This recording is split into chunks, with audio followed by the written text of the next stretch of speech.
धर्म ग्रंथ रामायण के अनुसार लंका के राजा रावण की भगवान राम के साथ युद्ध में हार हुई और उसकी मौत हो गई।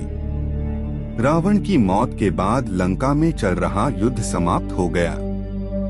युद्ध के बाद राम, सीता और लक्ष्मण के बारे में हर किसी को जानने की इच्छा रही।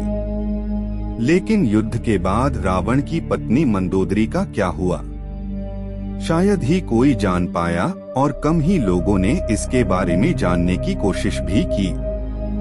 मंदोदरी के बारे में आपको बताएं उससे पहले हम आपको मंदोदरी के जीवन के बारे में बताते हैं कि हिंदू पुराणों में एक कथा के अनुसार मधुरा नामक एक अप्सरा थी जो माता पार्वती को बहुत चाहती थी। एक दिन मधुरा माता पार्वती से मिलने कैलाश पर्वत पर पहुंची गई, लेकिन माता पार्वती वहां नहीं थी। मधुरा ने भगवान शिव को देखा तो वो उनको आकर्षित करने में लग गई और उसने पूजा शुरू कर दी। कुछ समय बाद जब माता पार्वती वहां पहुंची तो यह देखकर बहुत गुस्सा हुई। गुस्से में आकर माता पार्वती ने मधुरा को मेंढक बनने का श्राप दे दिया और कुएं में 12 सालों तक रहने को कहा। भगवान शिव ने पार्वती से प्रार्थना की। काफी प्रार्थना करने के बाद माता पार्वती मान गई और 1 साल तक कुएं में रहने को कहा। मंदोदरी 1 साल तक कुएं में पूजा करती रही। वहीं दूसरी ओर असुरों के देवता मयापुर और पत्नी हेमा के 2 पुत्र थे। वो चाहते थे कि दोनों के एक बेटी हो। बेटी के लिए दोनों कई सालों तक कठोर तपस्या कर रहे थे।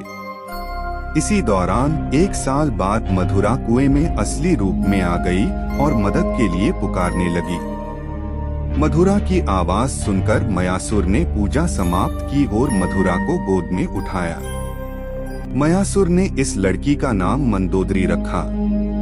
कुछ सालों बाद रावण एक बार मयासुर से मिलने गया। रावण ने मयासुर की बेटी मंदोदरी को देखा तो वह मंत्रमुग्ध हो गया। रावण ने मयासुर से कहा कि उसे मंदोदरी पसंद है और वह मंदोदरी के साथ विवाह करना चाहता है। मयासुर ने मना कर दिया तो रावण ने जबरन विवाह कर लिया। विवाह के बाद दोनों के 3 पुत्र हुए। मंदोदरी को पता था कि रावण बहुत अहंकारी है और वो जिस मार्ग पर चल रहा है उसका विनाश निश्चित है। मंदोदरी ने रावण को भगवान राम की पत्नी माता सीता को वापस भेजने को कहा, लेकिन रावण ने मना कर दिया। भगवान राम और रावण के बीच युद्ध हुआ। रावण के मरने के बाद मंदोदरी युद्ध भूमि पर गई और विनाश देखकर अत्यंत दुखी हुई। भगवान राम ने लंका का राजपाट विभीषण को सौंप दिया। रामायण के अनुसार भगवान राम ने मंदोदरी को सुझाव दिया कि वह विभीषण से विवाह कर ले। भगवान राम ने कहा कि वो अब भी लंका की महारानी है।